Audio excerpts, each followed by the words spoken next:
Vamos a ver ahora que Nehemías conocía, apúntalo en segundo lugar, el carácter de Dios. Nehemías conocía el carácter de Dios. Esto es muy importante porque hay muchos cristianos que les gusta que Dios sea amor, peace and love. Pero a muchos cristianos no les gusta que Dios castigue el pecado. No les gusta que haya infierno. No les gusta que Dios discipline. Y siempre están buscando, como una señora me dijo, ay, hermano Alducin, yo creo que Dios es tan bueno, es tan písalo y tan misericordioso que no va a mandar a nadie al infierno. Y le dije a la señora, amén, amén, doña Chole, Dios no va a mandar a nadie al infierno, ellos se van a ir solitos. Necesitamos conocer el carácter de Dios, necesitamos entender esto. Dios es santo. Y este es el error de misioneros, pastores y predicadores que he conocido en los 37 años que tengo de predicar la palabra de Dios.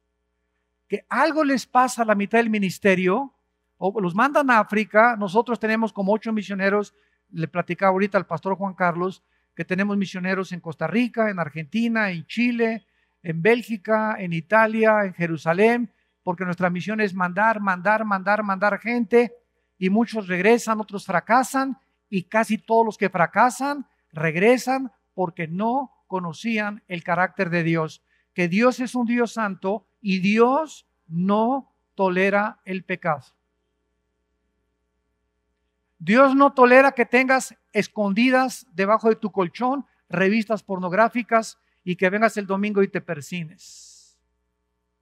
Dios no permite que tú secretamente estés deseando una mujer que no es tu esposa porque estás faltando el respeto interiormente. Nadie lo sabe, Dios lo sabe. Le estás faltando el respeto a tu esposa y tu matrimonio está próximo al fracaso.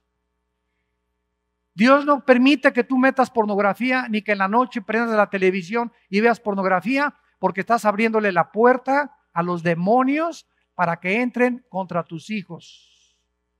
Los demonios se van contra nuestros hijos cuando abrimos la puerta a Satanás. ¿Por qué lo haces? Porque no conoces el carácter de Dios. No entiendes que tenemos que caminar así. Y si nosotros no caminamos así, no nos puede ir bien en la vida. Y por eso hay tanto fracaso, tanto desprecio, tanta amargura, tanto desánimo, porque la mayor parte de los que se enrolan en el ejército de Dios nunca conocieron el carácter de Dios. Nehemías conocía el carácter de Dios. Veamos, versículo 5. Y dije, te ruego, oh Jehová, veamos la oración que levantó al cielo. Te ruego, Jehová, de los cielos, fuerte, grande y temible, que guarda el pacto y la misericordia a los que le aman y guardan sus mandamientos. Versículo 8 y 9. Acuérdate ahora de la palabra que diste a Moisés tu siervo, diciendo, si vosotros pecareis, yo os dispersaré por los pueblos, pero si os volviereis a mí, a mis mandamientos, y los pusiereis por obra, aunque vuestra dispersión fuere hasta el extremo de los cielos, de allí los recogeré y los traeré al lugar que escogí para hacer habitar allí mi nombre. Cuando la Biblia dice que se mencionan los pactos, es uno de los principios elementales de la teología. Si tú eres pastor o eres un hombre que te interesa conocer la Biblia profundamente, tienes que comenzar con los pactos, porque toda la Biblia es un libro de pactos entre un Dios poderoso y el ser humano. ¿Qué cosa es un pacto? Es la relación que Dios tiene para tratar con el ser humano basado en su carácter. En otras palabras, Dios escribe un contrato y te dice esto y esto y esto, fírmalo. Al firmarlo tú le estás diciendo, acepto tus condiciones. Y las cláusulas del contrato dicen, tú tienes que pagar la renta en los primeros 5 días del mes. Si tú quieres construir algo en tu casa, le tienes que pedir permiso al dueño. Vienen las cláusulas y cuando tú firmas, estás aceptando las cláusulas del contrato que te hicieron al rentar esa casa. Como un ejemplo, si tú fallas en cualquiera de estas cláusulas, ¿qué cosa es lo que pasa? Inmediatamente el dueño se viene contra ti y el dueño te exige que le pagues lo que tú hiciste. Entonces, un pacto es condicional o incondicional. En el Antiguo Testamento, el pacto davídico y el mosaico era condicional. Si ustedes hacen eso, los bendigo, si no, los maldigo. Pero la base de toda la Biblia es el pacto abrámico. Y Dios le dice a Abraham, los que te maldigan los voy a maldecir, Génesis 12, los que te bendigan los voy a bendecir y tu simiente será bendita. Y cuando llegamos al Nuevo Testamento, Gálatas capítulo 3, descubrimos que los cristianos somos herederos de Abraham. Y que las promesas que se le hicieron a Abraham son de nosotros. Y nos las podemos apropiar. Cuando dice la Biblia que ya no estamos bajo la ley, se refiere al pacto sinaítico, mosaico. Porque maldito el que no cumpla los 10 mandamientos, y como nadie los ha cumplido, estábamos condenados. Cristo los cumple en nuestro lugar en la cruz y Él cumple la ley y nos imputa su justicia. Y ahora delante de Dios somos tan justos y perdonados como cualquier criminal que haya matado a 5,000 personas y el juez lo absuelva y le diga, eres libre, pitirijas. Entonces, cuando llegamos al pacto de sangre, ¿qué es el pacto de sangre? ¿En cuál nos encontramos nosotros? El pacto de sangre, ¿verdad? ¿Y qué dice el pacto de sangre? Que es incondicional. Dice en 1 Timoteo, aunque fuéramos infieles, Él es fiel. Esto significa, ¿verdad?, que la salvación no se puede perder. ¿Por qué? Porque estamos en un pacto incondicional. Y dice Dios, muy bien, si tú crees que no se pierde la salvación y te portas mal y te aprovechas y tomas como libertad la gracia, mira, te viene el cuero y te viene duro.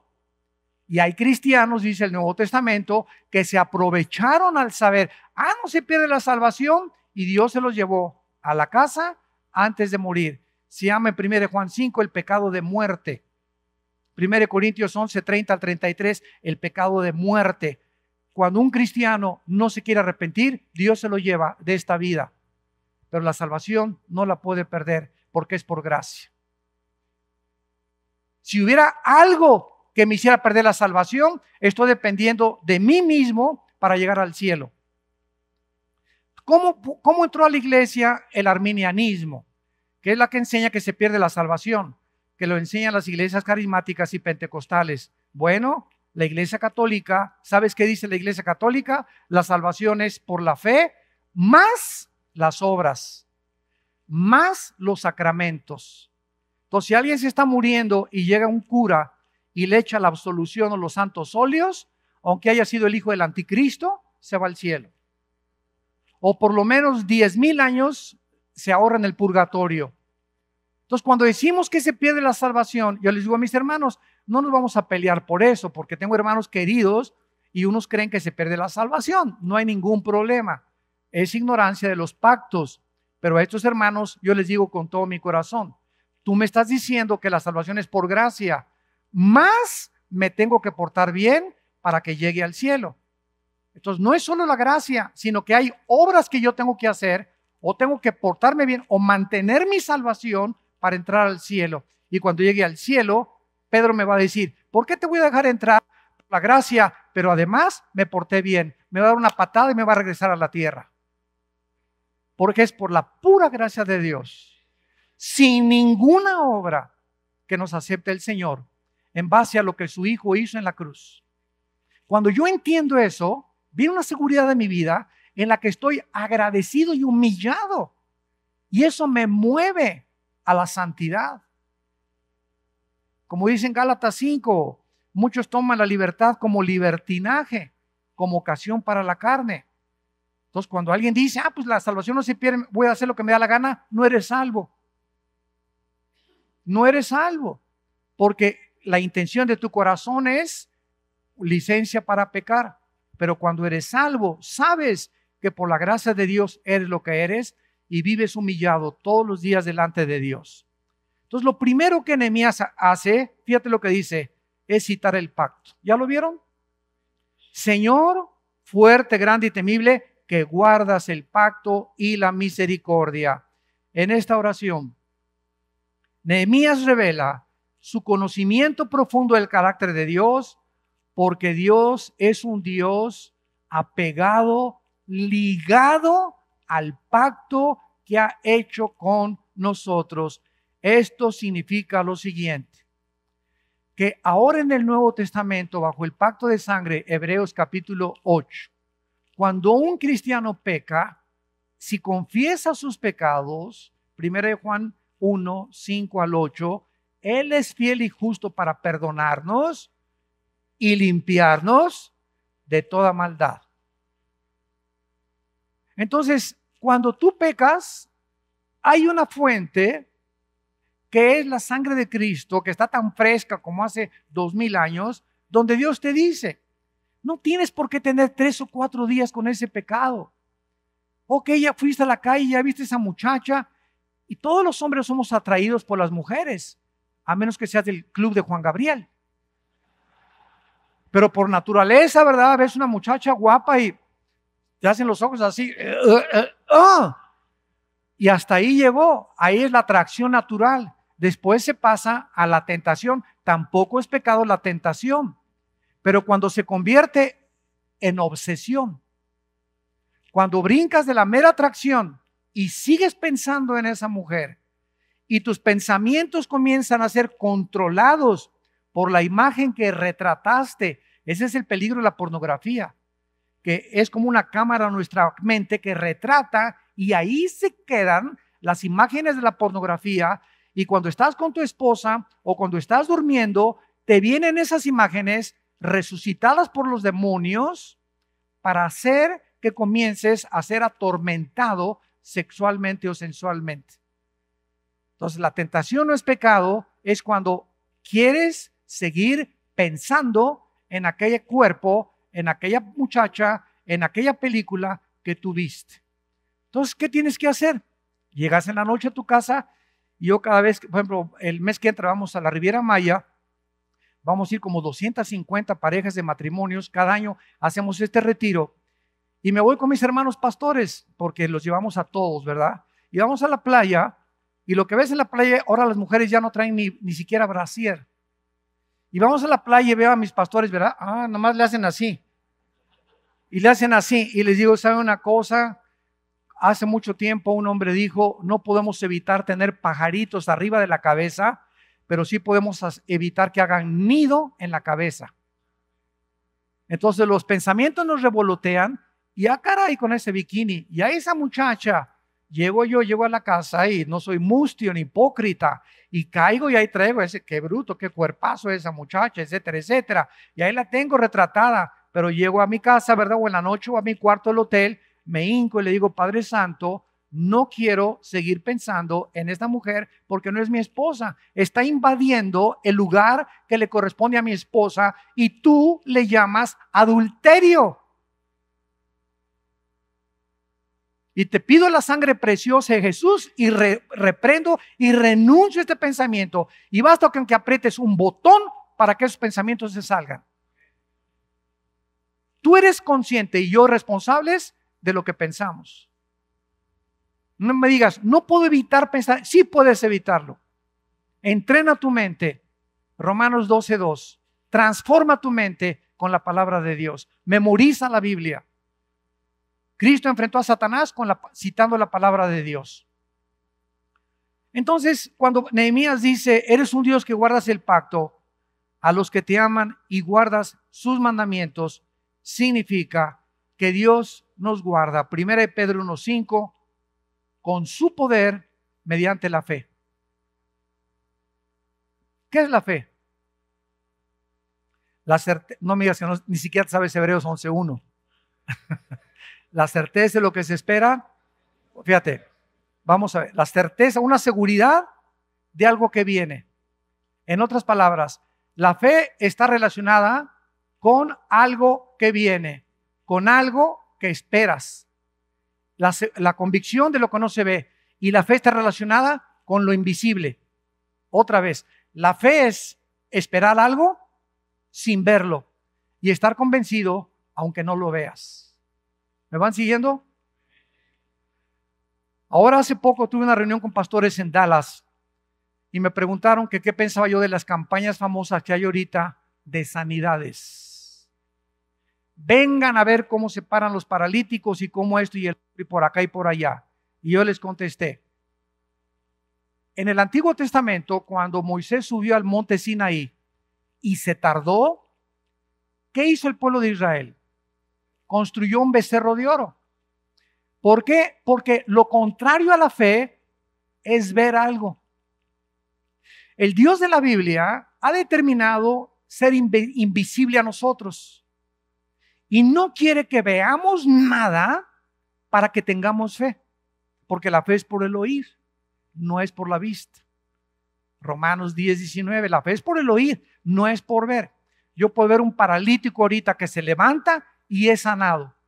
Muy bien, ¿cuánto tiempo me van a durar mis emociones? Se paró. No, ahora sí creo en Dios. Me va a durar 3, 4, 5 días máximo. Pero eso no me hizo nacer de nuevo. Sígueme con cuidado. Porque el ver no cambia el corazón. Te asombra las emociones y los sentimientos. Y lo único que nos hace renacer de nuevo, 1 Pedro 1:23, es la semilla incorruptible de la palabra de Dios. Es oír el evangelio y es seguir en la Biblia sin ver a Dios lo que me sostiene. Y cuando yo dejo la Biblia, porque Dios honra a los que honran y Él honra a los que están basados en su palabra sin que veamos ninguna evidencia, porque si hay alguna evidencia ya no es fe, es idolatría. ¿Qué es un ídolo? Algo que ves y que te mueve a adorar. Entonces, cuando nosotros necesitamos ver para decir que nuestra fe se afirma, somos idólatras. Decimos en México, échate ese trompo a la uña. Esa es la idolatría. Y por eso Dios en el tercer mandamiento dice, no te harás imagen ni semejanza, porque Dios odia que seamos guiados por lo que vemos. El pueblo de Israel vio las 10 plagas, abrió el mar rojo, les mandó maná. En un desierto sin tiendas, sin agua, sin ropa, sin zapateros, sin modistos, sin quien les arreglara nada. 40 años los sostuvo Dios, siempre haciéndoles entender que lo vieran a Él y no vieran el desierto, ni la falta de agua, ni la falta de comida para probar sus corazones. Deuteronomio 8, del 1 al 3. Para probar sus corazones, Dios los trajo por el desierto. Dios no quiere que veamos para que confiamos en Él. ¿Qué son las campañas de sanidad? Traer al pueblo para que vea y crea y alimente una fe que no es la bíblica. Y el pueblo se acostumbra a que el morbo de nosotros, quiero ver sanidades, quiero ver esto, quiero ver aquello. ¿Y qué que lo veas? Te invito al circo mejor. Te invito al circo para que veas más maravillas en el circo. Ver un perrito que hace circo y medio y ver una persona que se mete con los leones, eso es algo impresionante. Pero ver a alguien que se levanta y que sana a Dios, ahora eso no significa que Dios nos sana, claro que Dios sigue sanando, pero Dios no quiere que hagamos un circo de sus dones espirituales. Imagínense a Pedro y a Pablo, vengan mañana, 100 pesos la entrada, vean cómo se sana la gente. ¿Se imaginan ustedes a Pedro y a Pablo haciendo estos circos? O haciendo Cristo, ¿qué decía cuando sanaba? Ve y no le digas a nadie. Y Cristo dice en Juan capítulo 5, 48, porque vieron, creyeron. A Santo Tomás le dijo en Juan 21, porque viste, creíste, bienaventurados los que no han visto y han creído. Por el amor de Dios, que lejos estamos de la Biblia. Hemos agarrado un camino completamente equivocado. Y ahora creemos nosotros que somos cristianos y que estamos sirviendo a Dios. Tenemos que regresar a los fundamentos de la Biblia y desenterrar estas verdades que ahí están para que podamos ser guiados verdaderamente por Dios. Dice la Biblia que nosotros tenemos en el versículo 11, en tercer lugar, un sentido de misión. Nehemías en tercer lugar, versículo 11, tenía un sentido de misión. ¿Qué quiero decir? Si yo te pregunto ahorita, ¿quién eres? ¿Sabes lo que me vas a contestar? ¿Quién eres? Me vas a contestar, soy doctor, soy arquitecto, soy estudiante, carpintero, etcétera, etcétera. Y todo esto forma parte de nuestra vida. Pero cuando entendemos el carácter de Dios, entiendo algo. Muy bien, voy a escoger la carrera de medicina, o la de abogado, o la de enfermero, o la de carpintero, o la de electricista o programador de computadoras o lo que sea, para sobrevivir, porque necesito algo para poder sobrevivir. Pero esa no es mi misión. Mi misión es conocer a Dios. Y cuando pongo a Dios en el centro de mi carrera, de mi casa, de mi trabajo, de mi familia, y Él es la cruz donde gira mi vida y mi trabajo, no te imaginas cómo te bendice Dios. Mateo 6:33. Búsquenme primero. Que yo sea la prioridad de tu vida. Que desde que te levantes en la madrugada, antes de ir al trabajo, a tu bufete, al hospital, búscame, dedícame 15 minutos, 20 minutos todos los días. Trata cada año que pasa de tener 20 minutos más, 1 hora a los 3 años de cristiano, 2 horas en la mañana, en la tarde, antes de comer, métete al baño de tu oficina, híncate o siéntate, piensa en mí, memoriza mi palabra, dedícame algo de oración, pídele por tu esposa, por tus hijos, antes de acostarte. Mientras más contacto tengas con la fuente de energía, más energía tienes para seguir viviendo. ¿Qué dice Isaías 40? Los que esperan en Jehová recibirán nuevas fuerzas. ¿Qué significa esto? Que como somos seres corruptibles y nos desgastamos, ustedes no se imaginan cómo desgasta la gente. Ahorita le platicaba al hermano pastor, las ovejas son desgastantes. Cristo se tenía que subir una barca porque ya no los aguantaba. Todo el mundo quería echársele encima y desde lejecitos, ahí los atiendo. Y él cargaba las pilas en su humanidad para poder aguantar el desgaste de estar continuamente atendiendo las necesidades de la gente, de la raza humana. Entonces todos los días yo llego a mi casa a veces en la noche, Señor, estoy hasta el gorro y ahora sí. Que le dio un planchazo su esposo a esta fulana, que se embarazó la niña de no sé qué tantas cosas, que mis pastores tuvieron un pleito con no sé qué tantas cosas, que en el periódico están hablando mal de usted, que esto y que el otro y que por aquí por allá, y estamos rodeados todos de problemas, de enemigos, de dificultades que desgastan nuestra energía. Y si tú no tienes contacto y te contactas y haces conexión con la fuente de energía, te levantas y llevas 2 o 3 días ya, ¿y sabes qué produce esto? Estrés. Acaba de descubrir la clínica Mayo, que es la más prestigiosa en Estados Unidos, en Boston, y el hospital Hopkins, que el 70% de las enfermedades mentales, físicas y espirituales tienen un solo origen. No es la contaminación, no es el aire, no es la comida, es el estrés.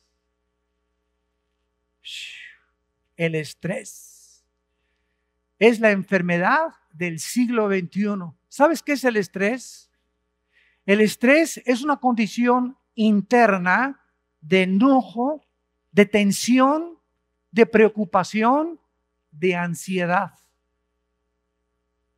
Que estás así y te acuestas y en la noche te levantas como león enjaulado y pensando en mañana y este problema y con mi hijo y con mi trabajo.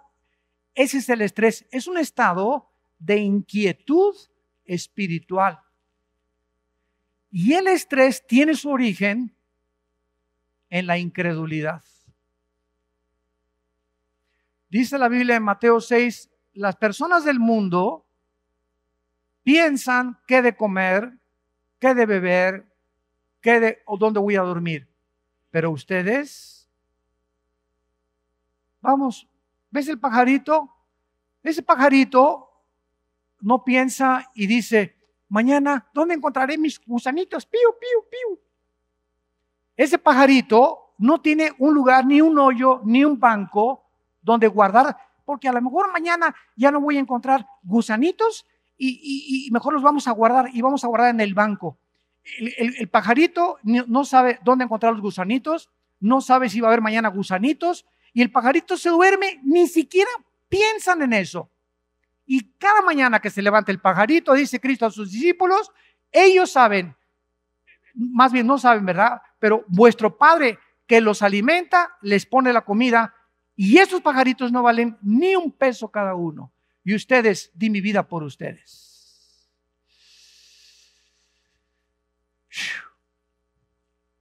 Entonces, ¿por qué estás estresado? ¿Qué voy a hacer? Te pregunta Dios ahorita, Pancho. Tus preocupaciones no las vas a resolver tú. Yo soy tu Dios que nunca te dejo ni te desamparo. Si tú te acuestas, Pancho, Pancho Pistolas, Pancho Pancholín, y antes de acostarte como un niño y como un angelito, Padre, yo no sé mañana qué broncas voy a tener. No sé ni cómo va a venir esto, pero yo sé que tú eres un Padre todopoderoso. Creo lo que dice tu palabra, nunca me dejarás tendido, nunca me abandonarás, y me acuesto como un bebé. Cuando Dios ve que tu reacción es de esta manera, a Dios lo mueve la fe. Y sin fe,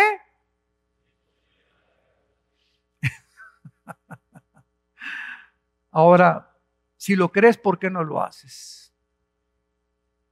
¿Por qué estás así, siendo cristiano?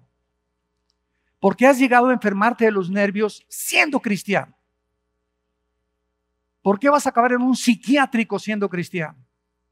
¿Por qué estás tomando pastillas tranquilizantes siendo cristiano? Por tu incredulidad. No es cierto que le crees a Dios. Mentiras. Si le creyeras, serías gobernado por la paz. Y hace 2000 años, un hombre llamado Jesucristo, adelantándose al siglo XXI y sabiendo que en el siglo XX y en el siglo XXI iba a aumentar la ansiedad y el estrés y un mundo preocupado por los problemas de mañana y por las guerras y por el petróleo y que se cayó el dólar, etcétera, etcétera, hace 2000 años nos da la medicina y nos dice, mi paz les dejo, mi paz les doy. Y es la paz, el estar tranquilo dentro de tu vida, contigo mismo y saber. Yo muchas veces le he dicho a Dios, gracias, y lo recuerdo siempre, Dios, gracias que no soy tú. Así le digo a Dios, gracias Padre Santo que no soy Dios, porque yo no puedo cambiar a mi esposa, ni a mi hijo, ni a mi hija, ni mi iglesia, ni el dinero. Estamos levantando una iglesia, ¿para qué me preocupo si va a haber dinero o no va a haber dinero? Es tu obra, siempre le digo a Dios, es tu obra. No nos mandas dinero, pues no hacemos tu obra. No nos mandas dinero, no mandamos misioneros. No me tengo por qué preocupar, no es mía la obra, las ovejas no son mías tampoco. Mi esposa no es mía, mis hijos no son míos, mi coche no es mío, mi casa no es mía. No tengo nada más que a ti, Señor. Y si sigo viviendo y amanezco es porque sigues trabajando con mi vida. ¿Por qué voy a estar estresado? ¿Por qué me voy a preocupar por cosas que no está en mí cambiar?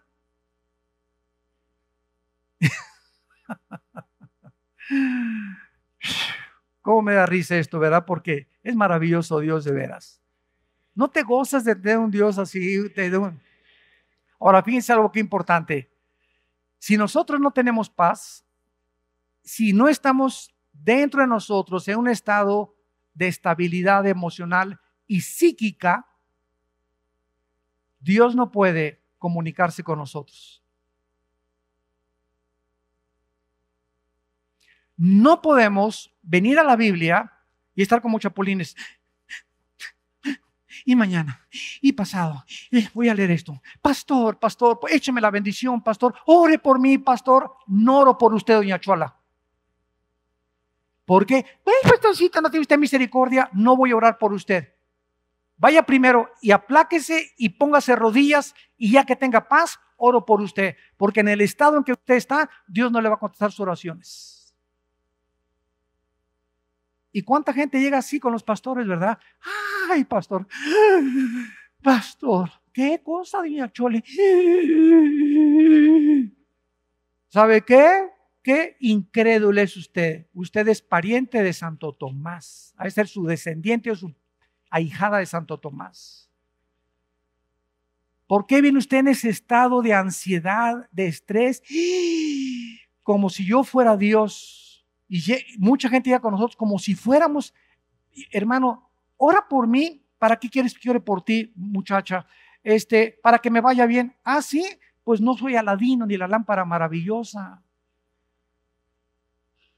Estamos acostumbrados cuando salimos de Roma que nos echaran la agua bendita para que nos fuera bien. O cuando pasa el Papa y hace esto, la gente se siente que está enviando una bendición, y al hacer esto ya recibo la bendición de Dios. Eso es hechicería. Eso es hechicería. Pero la gente es ignorante. Si me va a ir bien, como le dije a esta muchacha, que necesitas leer la Biblia, vivir en santidad y guardar. Una oración mía no va a cambiar tu vida. Voy a orar por ti, o me llega un gordo, ¿verdad? Hermano, póngame la mano aquí para que baje la panza. Mira, estás enfermo porque estás pasado 5 kilos y por eso tienes hipertensión, diabetes y los problemas y consecuencias de no poner disciplina en tus hábitos alimentarios. Aunque te ponga las manos, diga, sé sano en el nombre de Cristo, estoy haciendo deshonesto con Dios. Baja 5 kilos y oro por ti. Qué duro, ¿verdad? Pero este es lo más racional teológicamente hablando. La gente cree que la oración es mágica. Y por eso, sé sano, sé sano, sé sano. Y van para atrás, van para atrás, van para atrás, van para atrás. Cálmate, ni Aladino hizo eso. Pero es como está la iglesia, así está la iglesia. Y tas, y que tengo rayos aquí, órale. ¿Qué está saliendo de mi mano, no? ¿O crees que nada más con hacer así ya estoy tocando o impartiendo algo? Dios mío santo, ¿a dónde hemos llegado? ¿A dónde hemos llegado? Y la gente se traga todo, se lo cree todo y lo ve todo, por desconocer el pacto en el que nos encontramos con Dios principalmente. En el sentido de misión, en el versículo 11, Nehemías dice estas palabras: te ruego, oh Jehová, esté ahora atento tu oído a la oración de tu siervo y a la oración de tus siervos, quienes desean reverenciar tu nombre. Concede ahora buen éxito a tu siervo y dale gracia delante de aquel varón, o sea, delante del rey, porque yo servía, opero al rey. Aún viviendo en medio de lujos y comodidades, Nehemías tenía un sentido de misión. Yo no nací para ser toda la vida arquitecto, abogado, doctor, y lo voy a seguir haciendo, pero esa no es mi prioridad. Mi prioridad eres tú, Señor. Mi prioridad es someterme al gobierno mientras el gobierno no viole las leyes de Dios. Hechos 4. Les prohíbo que oren y les prohibimos que prediquen la palabra. Y los apóstoles contestaron: juzguen si es justo obedecer al gobierno antes que a Dios. El cristiano es la persona más sujeta al gobierno. El cristiano paga sus impuestos. El cristiano tiene que orar por sus gobernantes. Mientras no hay una ley que en una nación, en Colombia, diga se prohíbe leer la Biblia, discúlpeme, no lo vamos a obedecer. o se prohíben las iglesias o que nos reunamos como iglesia. No lo podemos obedecer, nos vamos a las catacumbas o a las cuevas o escondidos, pero no podemos dejar de reunirnos. ¿Me van siguiendo? La esposa está sujeta al marido mientras el marido no viole las leyes morales de Dios. Si un hombre le dice a su esposa, ve pornografía conmigo, la esposa no tiene por qué estar sujeta. Discúlpame, hay una ley superior que me dice no cometerás inmoralidad. Estoy sujeta en todo contigo, menos cuando violes una ley de Dios.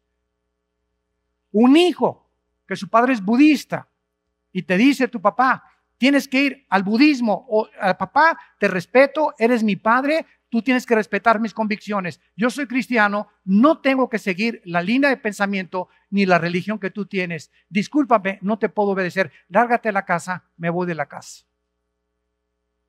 Tenemos que entender qué es la prioridad y la misión de nuestra vida. Amar a Dios con todo el corazón, con todas las fuerzas y con toda nuestra alma.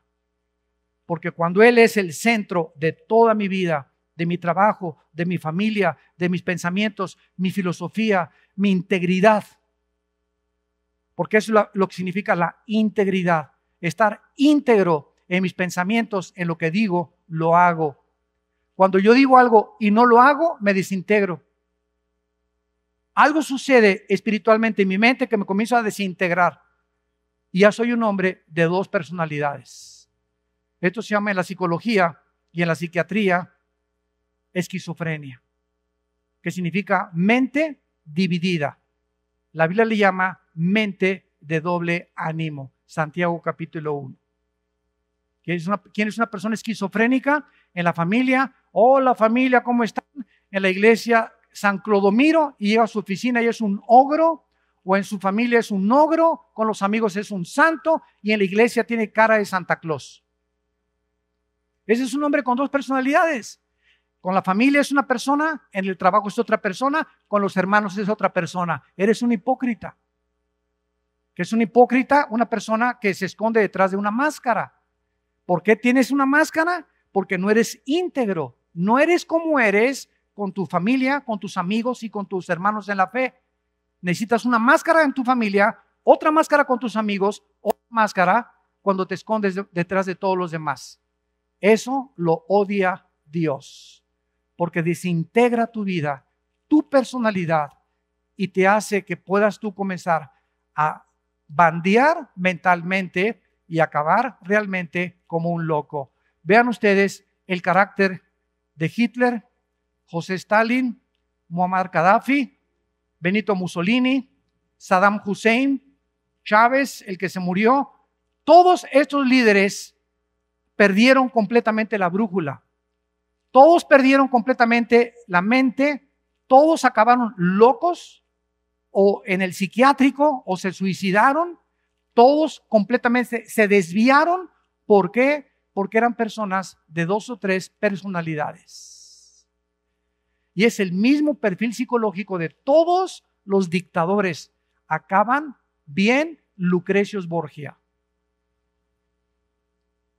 Este sentido de misión es importante si queremos mantener la sanidad mental. ¿O quieres llegar a los 50, 60 años de edad y comenzar a divagar?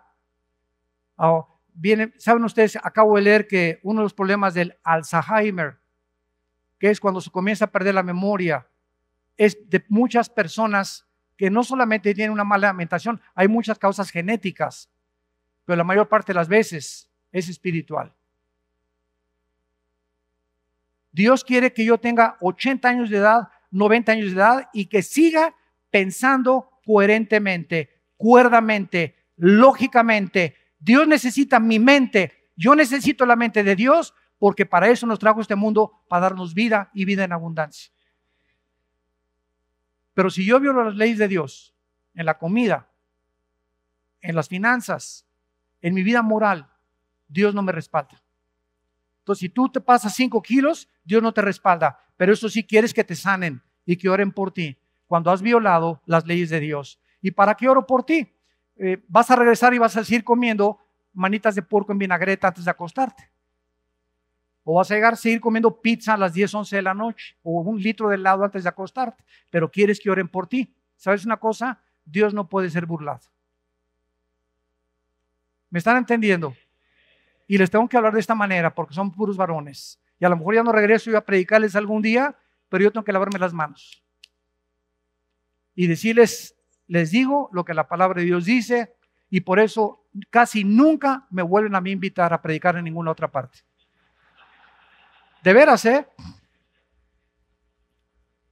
casi siempre saco boleto. No me vuelven a invitar. Y no busco eso tampoco. Siempre habrá un grupito por allá, donde pueda seguir hablando con integridad y sentirme con paz con Dios de hablar su palabra. Pero no, si buscamos agradar a los hombres, Gálatas 1:10, no seríamos siervos de Cristo, ¿verdad?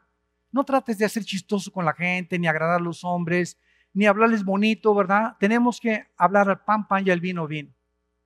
Tenemos que ser hombres como debemos de ser y trazar bien la palabra de verdad, sin estar buscando jamás con malas intenciones otras cosas que no pertenecen al carácter de Dios.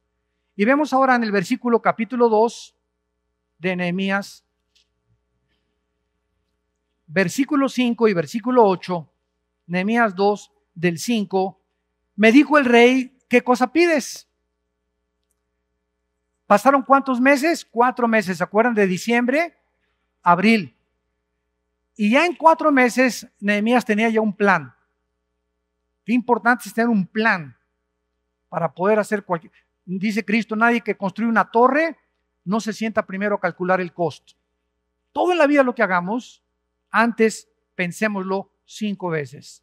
Calculemos, hagamos planes, pidamos consejo. En la multitud de consejeros se afirma la sabiduría. Entonces Nehemías a los 4 meses ya tenía un plan. Y entonces él no quería hablarle al rey. Bien, ¿cómo es Dios? Pero Nehemías, su cara comenzó a demudarse y comenzó a manifestar tristeza. Y esto le hubiera costado la vida, porque las personas cerca del rey lo tenían que hacer reír al rey. No quería una bola de amargados el rey junto con él. Quería personas, los más cercanos a él, como los coperos, que probaban su comida y el vino, para que estuvieran contentos. Ahora, rey, ¿cómo amaneciste? A la vida lavada, la vida bomba. Y entonces el rey nota a Nehemías y le dice, ¿verdad? En el versículo 2, ¿por qué está triste tu rostro? Pues no estás enfermo, no es esto sino quebranto de corazón. Y entonces dice Nehemías, temí en gran manera, porque él sabía que cuando un rey veía a un siervo que no estaba contento o amargado o triste, le costaba la vida. Cámbienmelo, yo no quiero a gente así. Temí en gran manera. Y el rey, vean ustedes cómo discernió el rey y le dijo, lo que tú proyectas en tu cara no es una enfermedad física, tienes un problema de tu corazón. Hay algo en tu alma. O sea, en ese momento Dios tenía que trabajar también en el corazón del rey. Porque si Dios no trabaja con el gobierno, la iglesia no puede hacer nada. Si Dios no trabaja con el gobierno y con nosotros al mismo tiempo, no podemos avanzar la obra de Dios. Entonces, siempre que hay un plan de Dios para tu vida, Él va a poner personas, hombres, mujeres, para que veas que es el plan de Dios. Te llamó Dios como pastor, Dios te va a proveer y te va a dar hombres y timoteos con los cuales vas a fundar una iglesia. Si no tienes esos hombres, no has sido llamado por Dios, porque la obra es de Él. Él provee, no nosotros. Entonces, Dios ya estaba trabajando con el rey. Y ya estaba preparando el corazón del rey. Y el rey, en lugar de enojarse, le dijo, ¿verdad?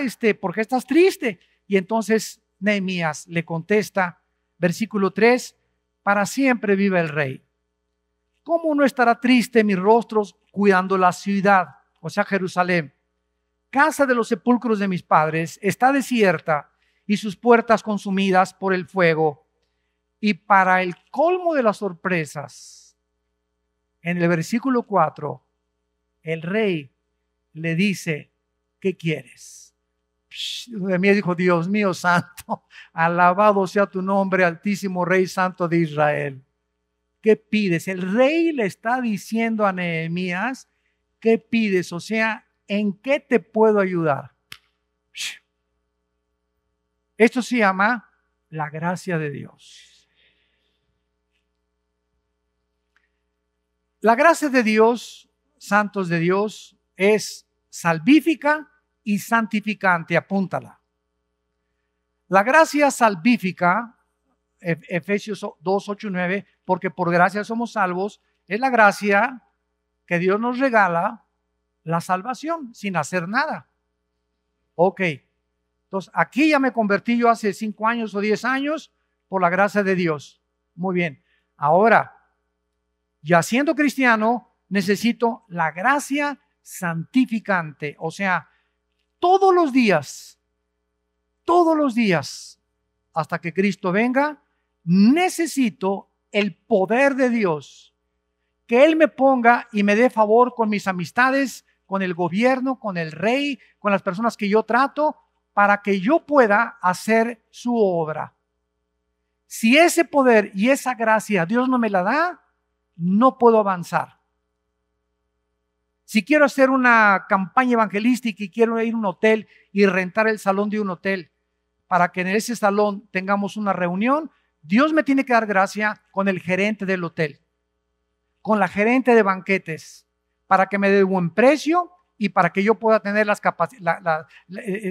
facilidades de llevar a cabo la obra de Dios. Si las puertas se cierran, no hay gracia, porque no es la obra de Dios, porque Dios abre y Dios cierra.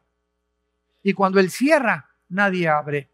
Entonces yo no me voy a preocupar por Dios. Me voy a preocupar para que yo pueda tener paz y saber que Él me va a guiar. Entonces le dice el Dios al rey, ¿qué es lo que necesitas? Y Nehemías le contesta, versículo 5, y dije al rey, si le place el rey y tu siervo ha hallado gracia delante de ti. En cuarto lugar, conocía que sin la gracia no se hace la obra de Dios. Si no la gracia de Dios está en nuestras vidas, no podemos hacer nada en la vida. Qué importante es la gracia de Dios. Salmo 127. Muchos de ustedes se lo saben de memoria. Si Jehová no edificare la casa, por más es que nos esforcemos y por aquí, por allá, si no es Dios detrás, lo que estoy haciendo es en la carne. Si Jehová no guardare la ciudad, en vano vela la guardia. Por demás es que te levantes de la mañana y de madrugada y te vayas a reposar. O sea, muchas gentes me dicen, hermano, tengo 3 trabajos para que me alcance para comer. Tengo un trabajo en la mañana, tengo un trabajo en la tarde y medio trabajo en la noche, porque no me alcanza, y mi esposa trabaja también 2 turnos. Estos hermanos están completamente fuera del programa y la voluntad de Dios, creyendo que su esfuerzo les va a traer la provisión financiera para sostener su casa.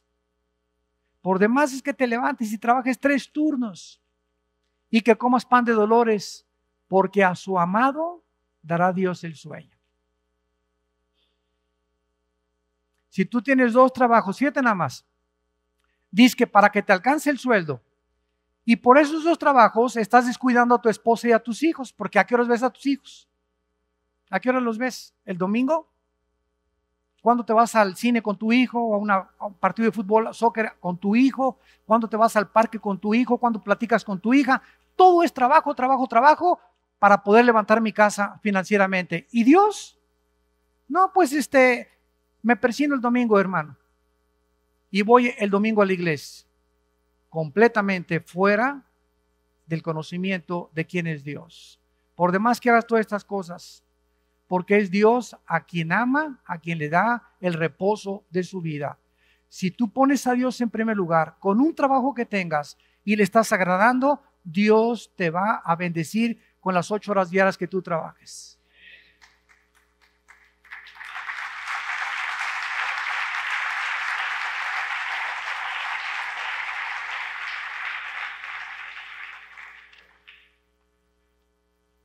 Y finalmente, en el versículo 25 del capítulo 2 encontramos otra característica de un hombre de Dios, y es que cuando el rey le pregunta a Nehemías, ¿qué quieres? Nehemías, lo vamos a ver más tarde, tenía un plan perfectamente bien ya trazado y le dijo exactamente: envíame a Judá, a la ciudad del sepulcro de mis padres, y la reedificaré. Vemos nosotros, en sexto lugar, que necesitamos tener visión.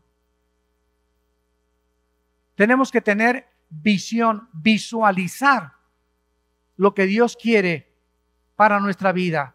Después de que la gracia que Nehemías recibió de Dios frente al rey, él sabía lo que tenía que hacer: regresar a Jerusalén, iniciar la reconstrucción de las murallas de Jerusalén. Pero vean ustedes esto. Primero tuvo una carga, ¿se acuerdan? Oyó las malas noticias y se sintió con una carga. Dios mío, oró y se puso a llorar y comenzó a hacer ayunos de vez en cuando para que conociera la voluntad de Dios. Si no hay carga, no puedes conocer la voluntad de Dios. Y si no conoces la voluntad de Dios, no puedes tener visión. Vean esta verdad en Jeremías 11, versículo 8, para terminar. Jeremías 11, versículo 18. Veamos con microscopio este versículo. Jeremías 11, 18. Y Jehová me lo hizo saber. Número 1. Primero es la revelación. ¿Ok? Síganme con cuidado. Y lo conocí. Después es el conocimiento. Cuando Dios te revela algo, ya tienes el conocimiento. Y en tercer lugar, me hiciste ver tus obras. La visión viene primero con la revelación, el conocimiento de la Biblia, y la visión viene como consecuencia del tiempo que tú pasaste con Dios. No se puede tener visión si no vives en este libro. Yo les digo a mis pastores, un pastor necesita 4, 5 horas mínimas diarias en la Biblia, con comentarios, checando libros de teología, leyendo, memorizando, estudiando, asimilando, reflexionando, guardando la palabra. 3, 4, 5 horas en contacto con la Biblia para entender, conocer la voluntad de Dios. Y es a estas personas a quienes Dios bendice. Muchos de ustedes no son pastores, no pueden tener tanto tiempo con la Biblia, pero con la media hora, 20 minutos diarias que tú le des a Dios en las madrugadas, sabrás cómo ser un buen esposo. Comienza por ahí. No le digas, padre, quiero hacer un edificio. No, vamos a comenzar con el hogar. Siempre Dios comienza con la familia. Siempre, siempre, siempre. ¿Saben por qué? Porque mi prioridad es Dios. Amén. En segundo lugar, mi esposa. Antes que la obra, si mi esposa está enferma, yo no vengo. Mi prioridad es mi esposa. Discúlpeme, cancelo mi viaje. Mi esposa me necesita. Mi esposa es mi prioridad antes que la obra de Dios, porque la obra de Dios comienza en mi matrimonio. Y si mi matrimonio no está bien, no puedo atreverme a hacer la obra de Dios. En tercer lugar, mi tercera prioridad son mis hijos. Tus hijos. Y en cuarto lugar, tu trabajo o la obra de Dios a nosotros los pastores. Es como las mujeres. Hay mujeres que llegan el domingo y por aquí, por allá, y llega a su casa, los trastes sucios, sin barrer, pero es presidenta de la dominical. Y es la presidenta de las damas de no sé qué tantas cosas. Y en la iglesia es San Clotilde y es diácono y es pastor y su casa está de cabeza. La esposa nunca le dice que la ama ni que tiene flores la esposa. Los hijos andan por aquí, por allá, ¿verdad? ¿Cómo quieres que Dios te dé visión y que Dios te pueda bendecir? Entonces el gimnasio de Dios es el hogar. Cuando tú y tu matrimonio esté funcionando como Dios quiere, cuando tu esposa sea tu prioridad después de Dios y seas caballero y la consideres y la apapaches y sea una reina para tu casa. Es tu reina de tu casa, tu esposa. Dios te va a bendecir. Nunca, nunca antes. Primera de Pedro 3:7. Maridos, caminen con sabiduría con sus esposas, tratándolas como vasos más frágiles, teniéndolas en alta estima, para que sus oraciones no tengan estorbo. Gracias, Señor, por tu palabra, por mostrarnos tu carácter, por tratar de meternos al corral, porque vivimos tiempos donde tus ovejas se están brincando el corral, porque los pastores han abandonado la mayor parte de las iglesias, estos corrales y sus responsabilidades, porque no conocen tu obra. Gracias, Señor, por los pastores de aquí, Señor. Gracias por el hermano Arboleda, por el hermano Juan Carlos, que son hombres íntegros. Les bendecimos. Gracias por todos los pastores que nos acompañan, que vienen para encontrar tu voluntad, para discernir tus caminos. Porque tu palabra dice que al pueblo le diste a conocer tus obras y a Moisés tus caminos. Y ahorita tu pueblo lo único que quiere que ver milagros, sanidades, obras, pero no te quiere conocer en la intimidad. Oh Dios, gracias. Gracias, oramos porque tú estás levantando hombres de Dios, guerreros de Dios, hombres llenos de tu palabra, que no traten de buscar agradar a nadie, sino que prediquen tu palabra con denuedo, con el poder de tu Espíritu, para que tú seas glorificado. En el nombre de Jesús. Amén.